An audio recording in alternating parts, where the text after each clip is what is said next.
Halo semua, selamat datang kembali di channel Gabut Cerita. Sebelum ke pembahasan, Mimin akan menginformasikan kepada kalian semua.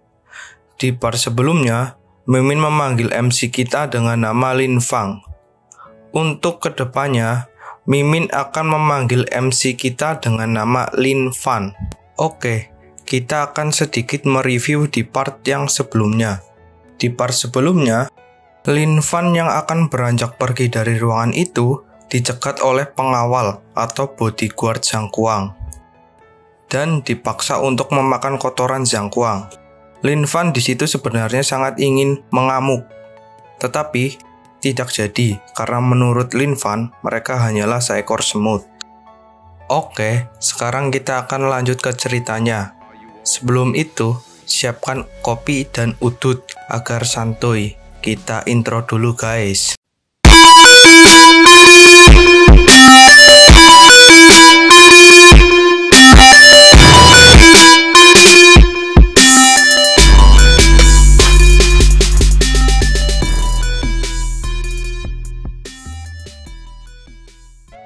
Di sini diperlihatkan dua seseorang. Dua orang itu adalah pengawal Zhang Kuang. Salah satu pengawal itu yang berkulit putih berkata kepada Pak Botak Hitam, "Ayo kita hajar dia."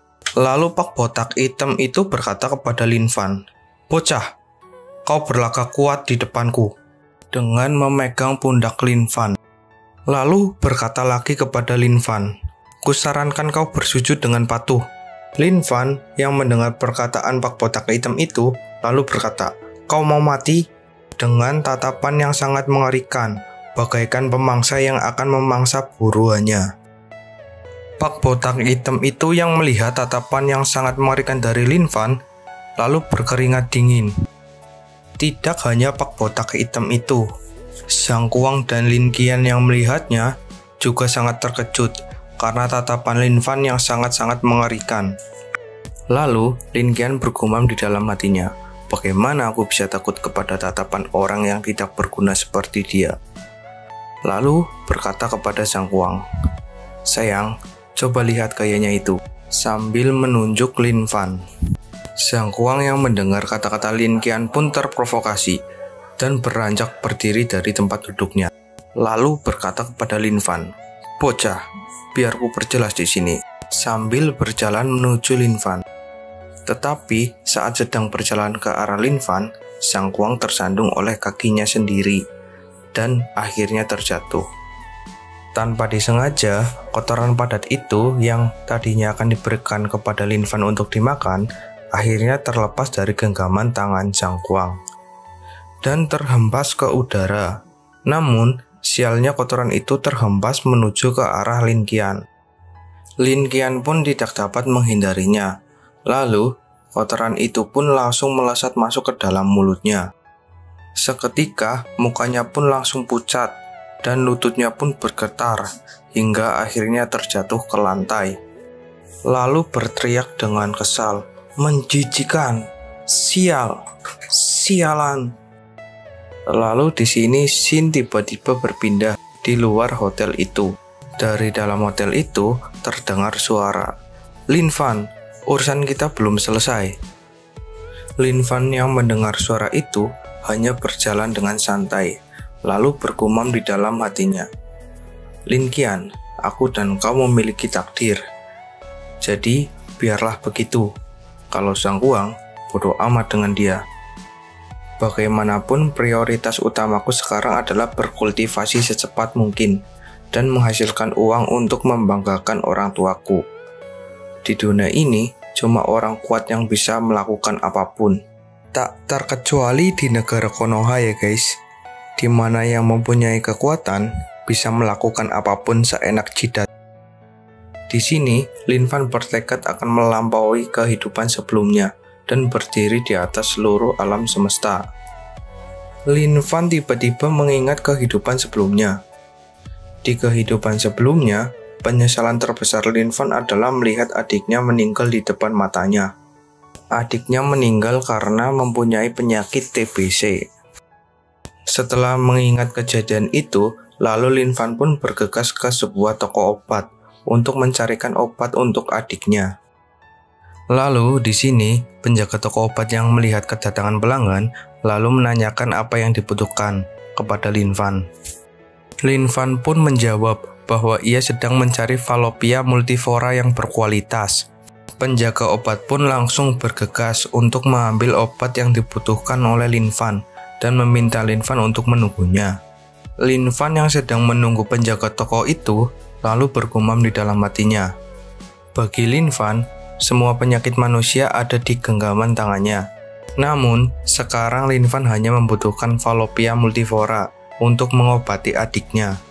Lalu, tak berapa lama kemudian, penjaga toko pun kembali dan memberikan sebuah obat yang diperlukan oleh Lin Fan.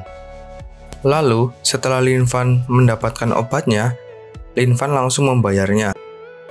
Di saat bersamaan, saat membayar obat itu, Lin Fan bergumam di dalam hatinya. Ini menyedihkan, aku cuma punya uang segini, tetapi untungnya cukup untuk buat beli obat ini. Setelah membayar, Lin Fan pun keluar dari toko tersebut dan bergegas untuk pulang. Di sela-sela perjalanan pulang, Lin Fan pun bergumam di dalam hatinya. Sekarang aku bisa menggunakan Ki Murni untuk menetralkan aliran darah. Dengan begitu, aku bisa menyembuhkan penyakit adikku. Ditambah lagi ada batu 9 dewa surgawi di tanganku. Lalu tak berapa lama kemudian, Lin Fan pun sudah di depan halaman rumahnya dan berkata, "Aku pulang." Tetapi di saat bersamaan, di depan rumah Lin Fan sudah terdapat beberapa seorang preman. Salah satu preman itu berkata kepada adik Lin Fan yang masih ada di dalam rumah, "Gadis kecil, buka pintunya. Kakak-kakak ini ingin menemuimu." Lin Fan yang melihat kejadian itu lalu berteriak kepada preman-preman itu, "Woi, kalian ngapain ada di depan rumahku?" Adiknya pun yang di dalam rumah mendengar teriakan Lin Fan, lalu bergegas membuka pintunya dan langsung berlari dengan cepat menuju Lin Fan. Setelah sampai, adiknya pun langsung memeluk Lin Fan dengan kencang, lalu berkata, "Aku sangat takut, kakak." Lin Fan yang melihat adiknya ketakutan langsung mencoba menenangkan adiknya dengan berkata, "Xiaodi, jangan takut.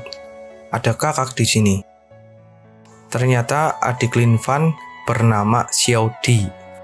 Saat Lin Fan mencoba menenangkan adiknya, ada salah satu preman yang botak ini berkata kepada Lin Fan, "Kupikir siapa? Rupanya kau orang yang tidak berguna." Lin Fan pun sangat geram mendengar ocehan itu, lalu menanyakan sesuatu. "Kalian membuli adikku?" Sebelum preman itu sempat menjawab, Lin Fan pun langsung menegaskan kepada para preman itu bahwa tidak ada yang boleh membuli adiknya dengan aura yang sangat mengerikan. Walaupun di dalam benaknya sangat takut, preman botak ini mencoba untuk tenang dan berkata kepada Lin Fan, "Kak, kau berani menakut-nakuti aku?" Lin Fan yang mendengar pertanyaan dari preman itu hanya terdiam dan hanya mengeluarkan sedikit kekuatannya. Preman botak yang melihat kekuatan dari Lin Fan sangat ketakutan, tetapi masih mencoba untuk tenang. Botak ini memang kuat ya guys, padahal takut tapi pura-pura tenang, anjay. Lalu berkata kepada Lin Fan, "Kau pikir dengan berpura-pura seperti itu bisa menakutiku? Sebelumnya sudah kuperingatkan kepada kau, pindahlah dalam seminggu.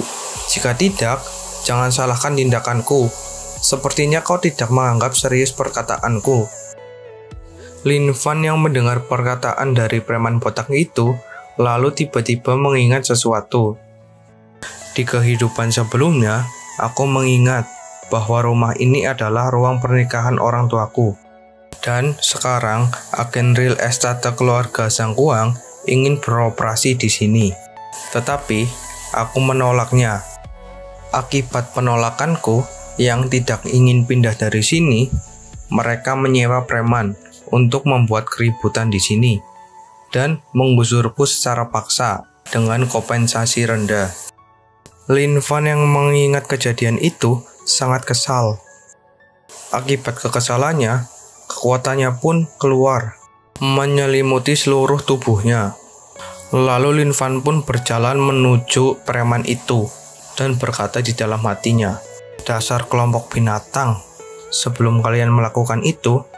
Namun saat Lin Fan akan berjalan menghampiri preman itu, Lin Fan ditahan oleh adiknya.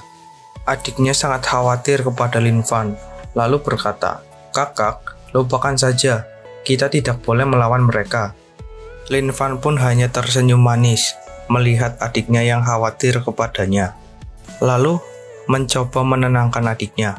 "Xiao Di, jangan takut, ceritakan pada kakak cara si botak itu membulimu," sambil mengelus-elus rambut adiknya. Lalu adiknya pun menceritakan semuanya kepada Lin Fan. Dia ingin menelanjangiku, tetapi gagal. Terus menyentuhku beberapa kali dengan ekspresi yang sangat imutnya. Anjay, imut kali. Lin Fan yang mendengar cerita adiknya sangat marah. "Apa?